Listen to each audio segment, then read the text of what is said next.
This is Martin Hudak. He's the senior bartender at the American Bar in the Savoy in London.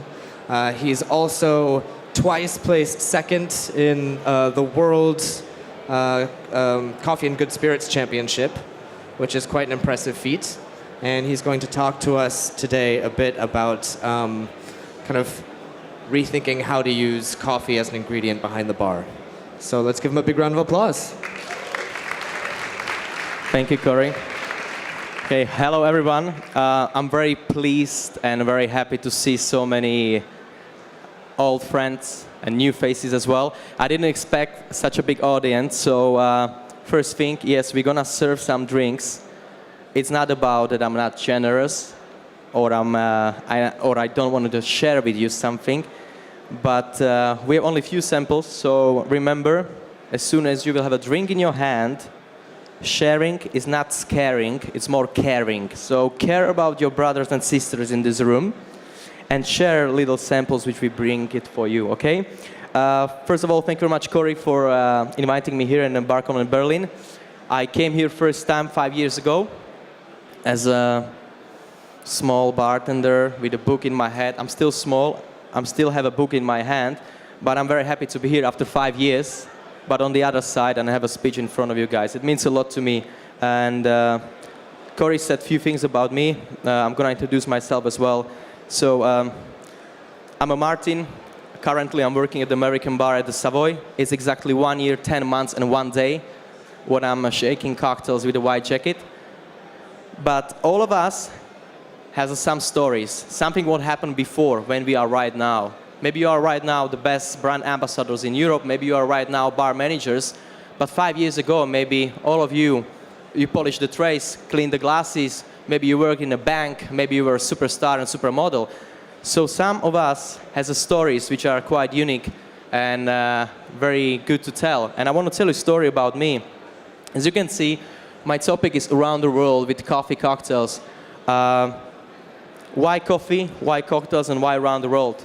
So you can see two pictures of myself, me as a barista, me as a bartender. So this picture was made in 3-4 years ago in Australia, and I started my career as a bartender in a coffee shop. I worked in a coffee shop for 5 years. It was a small, tiny coffee shop where we did few cocktails, but most of all coffee and sometimes coffee cocktails.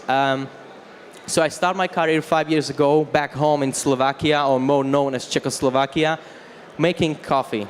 Then after 5 years, dreams came true, and I became a bartender at the American Bar. And I want to talk to you a little bit about how it is to be the guy who's doing two things at the same time. We have lots of great sommeliers, lots of great tea makers, lots of great managers, at the same time bartenders. So all of us having some alter ego, something we'll be doing as another job. And I'm doing both jobs at the same time, and it's quite hard. And I'll try to explain why it's hard to be bartender and barista at the same time. For me, being a barista and bartender is this. It's being a bridge between two different worlds. I am the bridge between a coffee world, and I am the bridge between a cocktail world. I have a respect for all bartenders around the world. I have a respect for all baristas around the world. And I'm standing in the middle as a bridge because me and few other people around the world, which I'm very happy to know and call them my friends, we are the bridges with joining those two worlds and put them together. Because what we're missing right now in this world and in all coffee shops and bars is a little bit more respect for each other, more respect for what we are doing. We have amazing baristas around the world doing amazing coffees, latte art, brewing, amazing roasteries. But they're missing maybe something what the bartenders has. And on the other hand, we have a great bartenders with great performance, but they miss something what baristas doing. And I'm here to combine those two different worlds. But I'm not only one. There was always somebody before. And I want to talk a little bit more about somebody who was here before 70, 60 years ago. And it's the king. This is the king of the coffee cocktails. It's a young Joe Sheridan, chef from airport. Airport where everything began. Airport when Irish coffee first coffee cocktail was born. We're talking about early 1940s. Nobody knows exact dates. But thanks to the chef, Joe Sheridan, we can have right now around the world, everywhere, in all bars and coffee shops, Irish coffee. And Irish coffee is made sounds like simple coffee drink, but it's a coffee cocktail. Of course, we had lots of coffee cocktails before, shoving in France, in Austria, in Germany. But this was one perfectly made. And it was just a small accident. Lots of people know Irish coffee story. I don't need to tell you that. But American travelers, they tried to go to America, but because of bad weather, they landed back. And it was very cold winter, and they went at the airport hall, completely freezing. And then they called chef, come back to the airport and do something hot for them. So he did the coffee, Irish whiskey, cream, and sugar, because Americans love lots of sugars and cream. And one of the American journalists asked, is this a Brazilian coffee? And he said, no, it is Irish coffee. And since that, this is Irish coffee, which was made popular in America, in Buena Vista Cafe, and they're making more than 30 millions of Irish coffees from 1952 till now. So for me, this is the king of the coffee cocktail, and I have a big respect for this drink. Also, if you want to speak about something what's happening right now, or what happened not in just very deep, deep past, I want to speak about the pioneer. This is for me the biggest pioneer from the current bartender scene. God bless him. He may be shaking right now, beautiful espresso martini over there. I have honored to meet this guy, amazing Dick Bratzel in London, and having chat with him. This guy did big favor for the coffee and cocktail industry. Around 1980s, one beautiful lady, now supermodel, walked into his bar in a Fred's Club where he worked before. She sat at the bar and she said, Dick, give me something what wake me up and fuck me up. Sorry for my language, but that it was how it was. So he was behind the bar, and you know, in all bars, we have a somewhere there in the corner, coffee machine and grinder, which makes us very sick because it's dirty, coffee is everywhere, it's sticky. You don't want to do espresso shots in a busy shift when you're making hundreds mojitos or pina coladas. So he thought about it. Okay, I don't want to give her some energy drink. I want to give her something what I have next to me, what is annoying me a lot. So we just grab a shot of espresso. Boom, vodka. We're talking about 80s, 90s. Vodka was so popular. Everybody drank vodka martinis in any different way. So he put a shot of vodka, espresso, touch of sugar, touch of coffee liqueur, boom, boom, boom. And he called it vodka espresso. So the vodka espresso was born. And it became so popular in London, around the world, that it was named as espresso martini. So thanks to Dick Bratzel, we know how to do espresso martini. We can enjoy it. And I would say this was the first coffee cocktail of the current bartending scene. So thanks to the guys. And who know Dick Bratzel or who follow him, you know that he invented more and more other classic drinks, and he was a big legend in the London coffee scene. So I want to give him big applause, because this guy is not anymore with us, but I really respect for what he did. And what is next? We had a Joe Sheridan 1940s, 50s. We had a Dick Bratzel around 80s, 90s. What's next, guys? If you're thinking about the future of the coffee and cocktails, and you don't know the answer, this is the answer. Such an amazing guy, Mahatma Gandhi said that. The future depends on what you do in the present, right now. If you start doing something right now, this is your future. If you start working with the good coffee, good cocktails, you start thinking about how to do my espresso martini better than the other bar, you are creating your own future, and you are victim of your own success for your guests, for the coffee and cocktail culture. And I'm trying to follow this. I'm creating future right now. That's why I'm here, because I'm trying to share with you why I have a passion for both. And maybe you're asking yourself, okay, maybe I don't know how to do it. Maybe I never will with the good coffee. The answer is here. How? You just need to understand one very important thing. Coffee is a fruit. It is a fruit. It still was a fruit, and it will be fruit. People thinking coffee is a spice. Maybe it's a root. Maybe it's a tree, whatever. This is a fruit. It looks like cherry. It's a red, it's a green, it's growing, it's changing the flavor. When you open the cherry, inside is a coffee bean. And this coffee bean, when you roast it, you have actually coffee. But before you have this bean growing on the tree, is in the cherry, and it gives you beautiful aroma, beautiful smell, and beautiful taste. That's why it's a fruit. It's the same like grapes when you're making wines, calvados, champagne. It's the same for coffee. It's a fruit. And you must understand it. When you're working with the coffee, you're working with the fruits. Coffee can have different flavor, different taste, different aromas. Has a flavor. Behind, it's a flavor map. It's the same for sommelier. Same as a sommelier using a flavor map, we're using this for coffee. You can smell in the coffee fresh cutted grass, perfume of your first girlfriend. You can smell green peas. You can smell paprika. Really, really very interesting notes because this actually map which is really working. And you must understand the coffee has a potential. Of course, we're drinking espresso shots because we want to be awake for all night and we want to be very strong. Maybe it's fashionable because we want to go to Australia, we want to have nice flat whites. But coffee has a more potential than drinking it only because we are tired. It's a more potential. So if you're going to start working with the coffee and using it in the cocktails, you will find out the potential of the flavor and you find out that it's actual fruit which you can combine it together.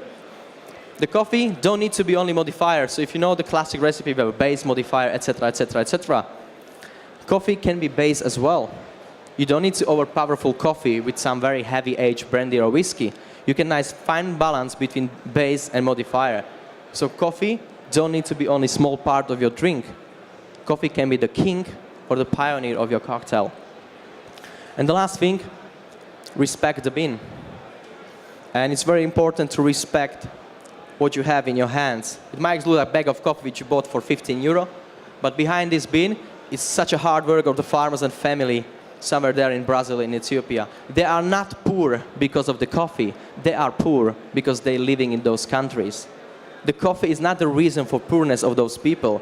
Coffee is opportunity for them to have a better life, to have a better family, kids going to the school, and have a better farms. That's why we should respect every single bean in this world. It doesn't matter if it's Italian coffee or it's a coffee from the best hipster coffee shop in the corner. No matter what, all beans coming from the farms, and those farms are very important for us. It's the same like with whiskey. We have master blenders, we have some beautiful distilleries, we have farms, we have farmers. So please, have a respect. I'm gonna talk a little bit more now how I found inspiration and how I created the cocktails back in time. And I found inspiration in seasons. And basically, if you think about 4 seasons which we have, it's the same with the coffee. Coffee growing each season differently. Harvesting is different time. That's your potential. That's what you can do and you can transform to the cocktail. So when I thought about the seasons, for me, spring and autumn or fall, it's a great example how you can do coffee cocktail differently. So I joined one of the first competition, Coffee and Good Spirit, in Melbourne, 2014.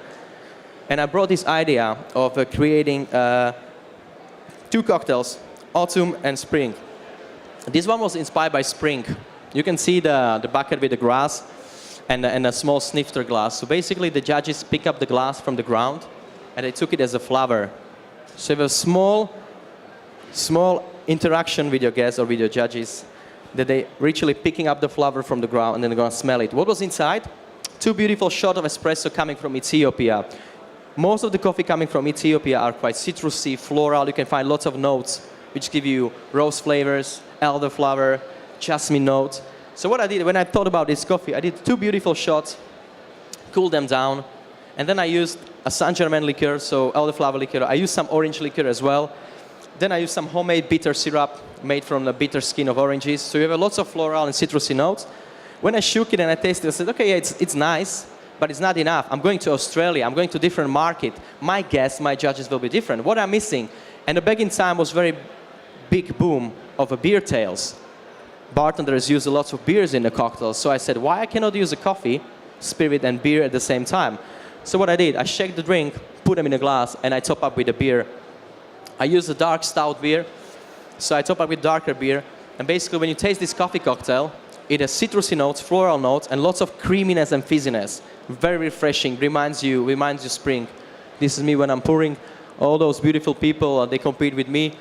And after that, I didn't win, which was very good, because when you realize that you are not that good that you can win, you realize that you need to be better and you need to create better drinks. That's why I didn't stop.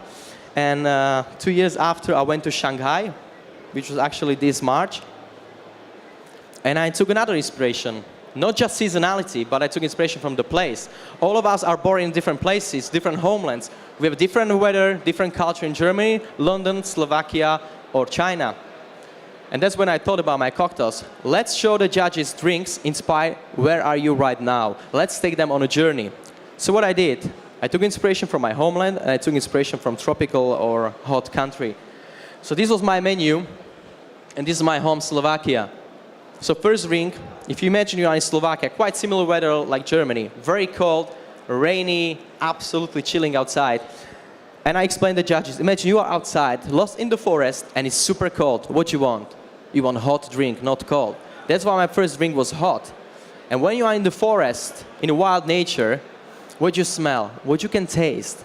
And when I was a small kid, we went to the forest a few times, and I pick up the berries, strawberry, blueberry, raspberry, small forest berries. So I blend them together and turn them in a syrup. So I did wild berry syrup, just tiny touch for sweetness. After that, I took a gin. Gin is very close to our hearts in Slovakia. We have a quite similar spirit called borovička, which is as well made from juniper. So I took a gin, which is made in California, and it's made mostly from botanicals that you can find in the forest. So you have a Douglas fir, you have a reindeer moss, you have a pine cone, so it's very herbal foresty gin, and then a little bit of Grand Marnier, so a bit orange flavor, and I infuse it with pine needles to enhance more flavor of the forest. So berry, foresty, beautiful filter coffee. I use the coffee from Guatemala, so it gives you a lot of cherry, chocolatey flavor. So when you sip this drink, then you can imagine that you are in this forest. And another drink was absolutely opposite. Fresh citrusy drink inspired by China because competition was in Shanghai. So what I did, I took most common ingredients, lychee liqueur, a little bit of jasmine silver syrup. So I took jasmine tea and turned into syrup. Yuzu juice, so Chinese citrus between pomelo and orange. You know that obviously. And again, Grand Marnier.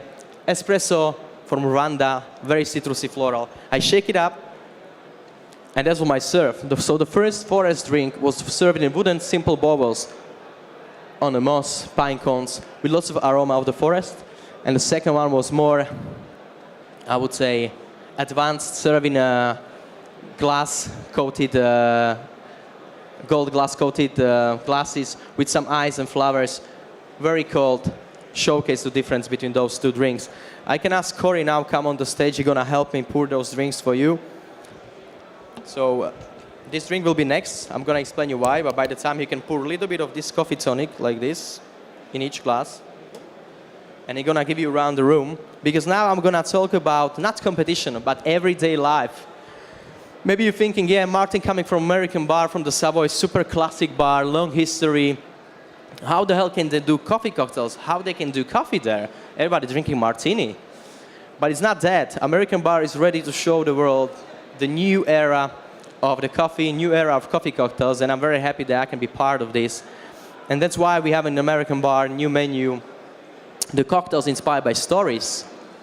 It's basically like having a walk around the world, London, different boroughs, and in each borough, different part of the city, you will find 4 different cocktails connected with some storytelling. And one of the stories is absolutely amazing picture you can see here, now very well known as the Old Truman Brewery. It's a big place where every year you can have one of the biggest European coffee festival, London Coffee Week. You have lots of fashion weeks there, but back in time in 18th century, this building, Old Truman Brewery, was called Black Eagle Brewery, and there were the biggest brewery in the world, 400,000 barrels every year. So when Eric Lawrence came to me and said, okay, Martin, let's do a cocktail with a beer inspired by brewery. And I said, okay, it will be very obvious to use a beer if you're gonna do inspiration by brewery. But if you think about brewing process, it's the same with the coffee. We need to brew coffee somehow. So that's why I created this cocktail called Black Eagle, named by this place. And it's basically simple twist on a boulevardier. We have no matter if you're using bourbon, rye, or scotch, you can choose any kind of whiskey, but it's worked very well. If you take the same part of whiskey, Barolo Chinato, which is a barrel of wine infused with quinine, you can take more sweeter, for example, Punta Mez, a little bit of Campari, grenadine for sweetness. When you combine all this together and stir it, and you pour it in a beer glass, then you just top up with these special ingredients which we have in-house. So this was invented for us last year by Taylors of Harrogate, which is one of the oldest and biggest company focusing on a tea, chocolate, and a little bit of coffee as well. So a friend of mine was part of this project, and thanks to him, we can collaborate on this recipe for us. So what he did, he took a cold brew coffee, a little bit of tonic syrup, a little bit of bergamot oil, water, and he charged it together. So basically, that's how the cold brew coffee tonic was born. And that's how we did Boulevardier, which is Pagliato. It's very fizzy. And people at the American bar really love, yeah, it's too fizzy, I shook it, sorry. People at the American bar love classic drinks. They love Negronis, VKRS, they love old fashions. But this is more approachable for ladies as well because it's longer drink.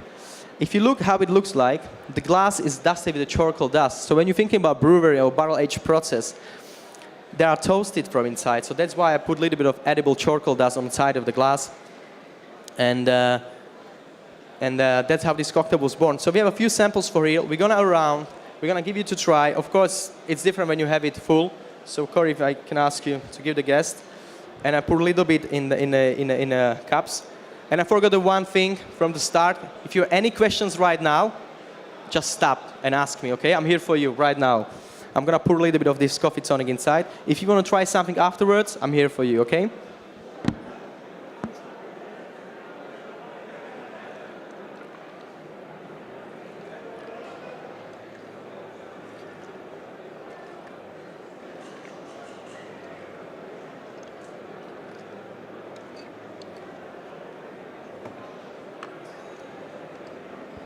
Maybe you don't have an external company in your homeland. They cannot do this for you, but you can do it by yourself at home. You take simple cold brew coffee. You can choose your own recipe, depends on the coffee. But basically, my recipe, what I'm using, is 6 parts of water for 1 part of the coffee, maximum 12 hours, strain it down, and then just take simple tonic. You can use any kind of brand which you love, and you blend it together. That's how you have a cold brew coffee tonic. You don't have to have it necessarily pre-bottled, pre-batched. You can do it on spot. It's very citrusy, crispy, long coffee aftertaste. This is our first pallet.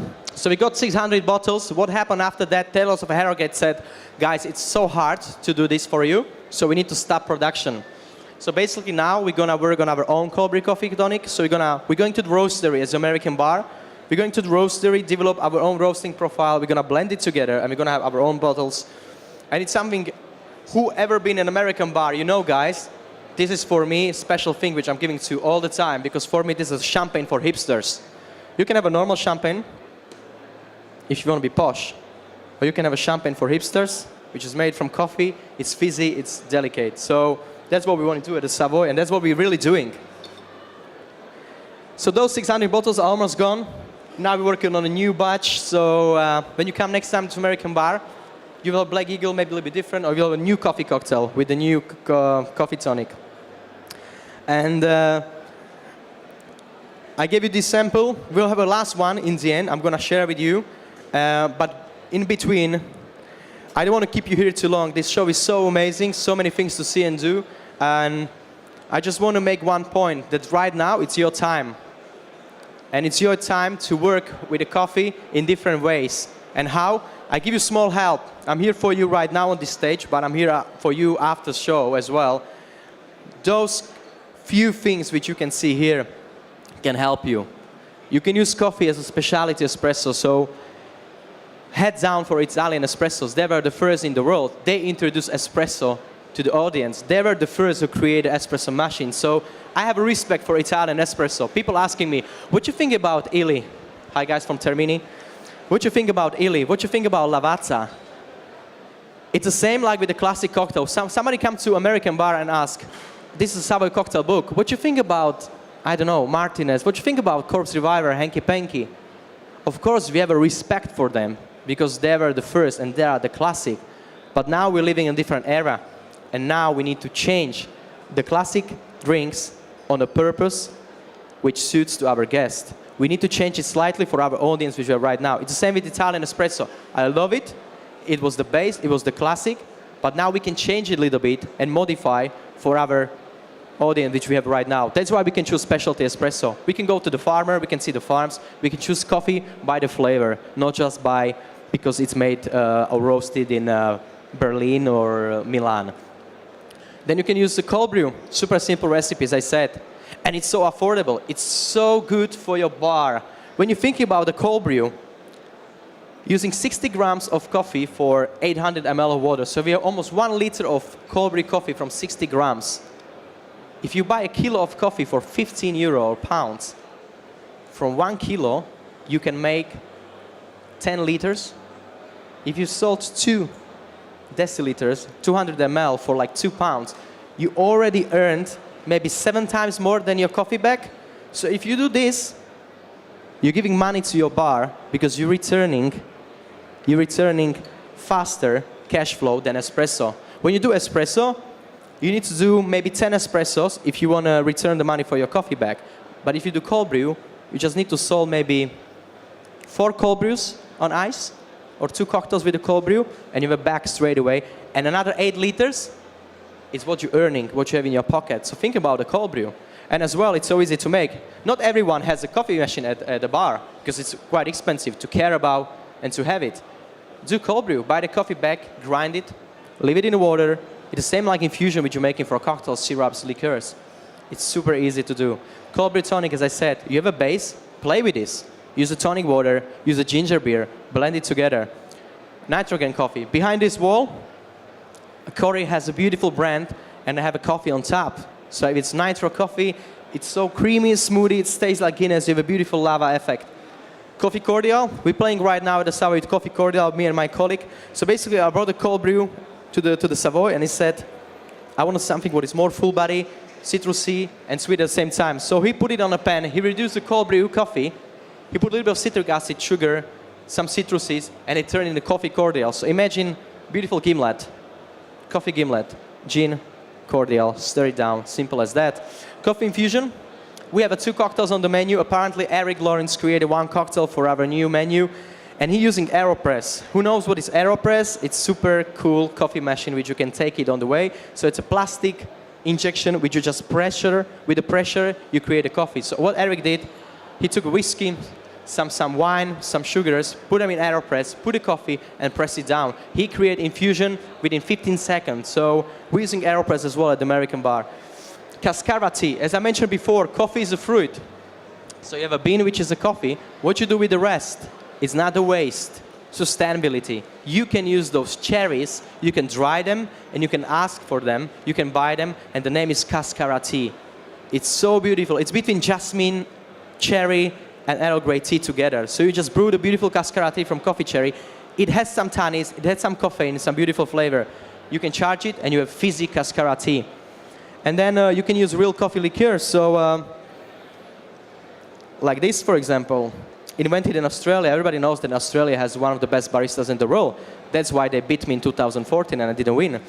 And I have some great companies who are doing coffee liqueurs, not based on espresso, but based on a cold brew. So what they did, they took 3 different coffee, Brazil, Ethiopia, and Papua New Guinea, 3 different flavors. They blend them together, grind them, and they macerate them in the water. They press them, and the ratio is so different. They're using more coffee than water, and they basically create one of the best coffee liquors I've ever had. And to be honest, I tried all of them. I tried all coffee liquors in the world which I know, Californians, Australian, I tried Italian one, and I'm not gonna promote this because you think that they're paying me for this. I'm doing this because I believe that is exceptional coffee liquor. So if you want to try it after that, you can. It's not bitter at all, it's not watery at all, it's not alcohol at all. And you can create this by yourself. Take cold brew, sugar, some neutral grain spirit, and play with it. Just open your mind and play with it. Or you can buy this. And we are almost in the end. With this Mr. Black, we created a coffee for London Cocktail Week, which just finished recently. So I'm still there in London Cocktail Week because it's huge and long. So we created a cocktail champagne in the shade for 5 days. We had it on the menu. We sold around 80 of them, if I'm right. So basically, it's super simple twist on a champagne cocktail or moonwalk cocktail. Liquor, Pedro Jimenez, a little bit of nut bitters, sugar cube, top up with the champagne. This cocktail, I'm gonna give it to you when I finish the talk. So Corey's gonna help me. We're gonna put it in the glasses. You can taste it. So I have a pre-batch champagne. And it's beautiful, nice, easy celebratory drink.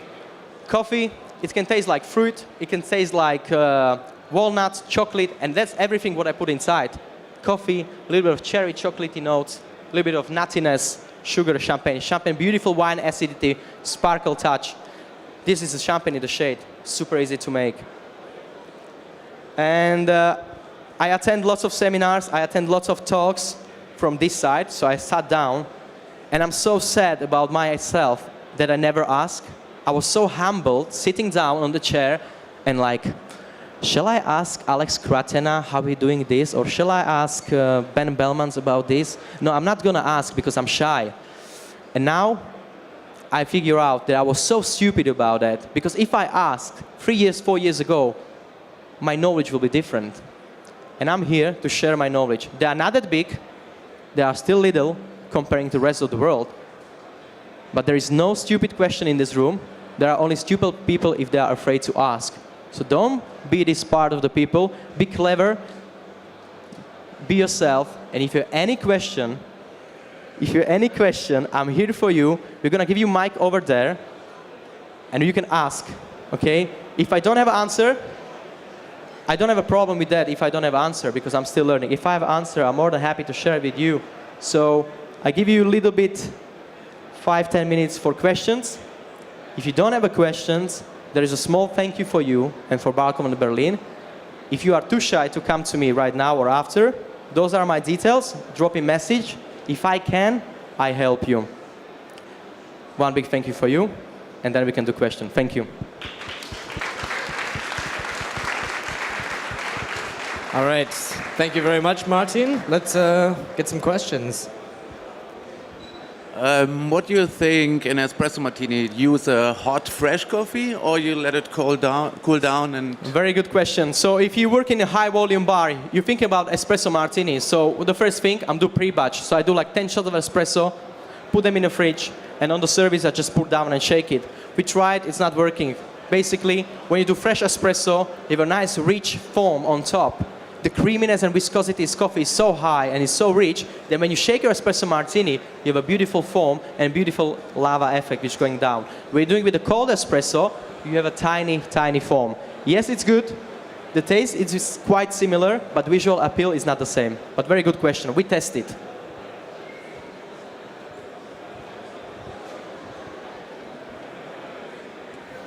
I have a question linked to that. If you have a bar and you don't have an espresso machine, what would be your tip in order to get the most classic espresso martini that you can without an espresso? Is it cold brew? Is it...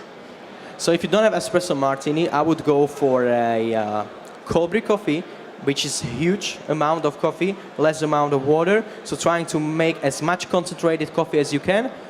Then you can support the flavor with some coffee liqueur. So two ways: very strong cold brew or filtered coffee and espresso and coffee liqueur. We're doing an American bar, our espresso martini, just simply freshly brewed espresso, sugar, vodka. That's it. We don't use the liqueurs. We found out the simple sugar and beauty of coffee and spirit. That's it. What we want. If we don't have espresso, you can try with a cold brew, but you're losing this foam on top. You can buy some different coffee machine, like for example, we have a now brand around the world, for example, Espresso. I'm not saying that it's the best coffee in the world, but it's a capsule coffee. This gives you very fast coffee, a little bit of crema as well. Okay, another question? Are you shy? Yeah, good. Over there.